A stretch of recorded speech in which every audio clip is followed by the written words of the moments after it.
सगळे बाहेरचे कामं उरकले, पीठही चुरलं, चहा पाणी झालं आणि अंघोळही झाली. पण तरी अजून काही माझ्या डोक्यात भाजीचा मेळ काही आला नाही. मग मस्त असा पीठ चुरून घेतलं होतं तर पोळ्या लाटायला बसली. म्हटलं पोळ्याच लाटून घ्यावं पहिले. आणि रात्रीच्या भाज्या अशा 2-3 होत्या.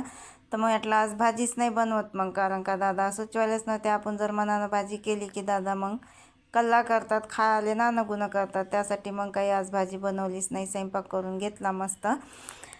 आणि जे वड्याची भाजी होती ती तव्यावर गरम केली.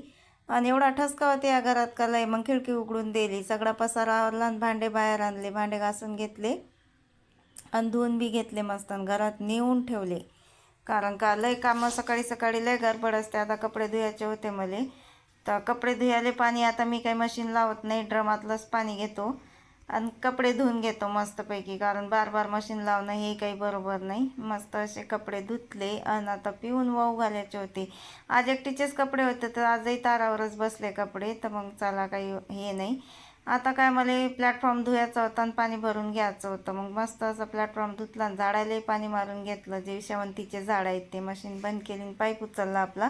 आता संडास बाथरूममध्ये पाणी भरायसाठी. तर मस्त असं संडास बाथरूममध्ये पाणी भरून घेतलं आणि म्हटलं आता आपल्या पायाची सोय घ्यावा. मस्त अशा टाचा घासल्या आणि हातपाय धुत नाही तर दादा आले. आज दादा एकटेच आले होते, बकऱ्या तिकडेच ठेवल्या होत्या बांधून. आणि येताबरोबर दादानं बैल आणले घरात पाणी पाजासाठी, बांधूनही ठेवले. आणि फळावाला आला होता तर मी घेतले खरबूस मस्तपैकी दादाले जेवण दिलं.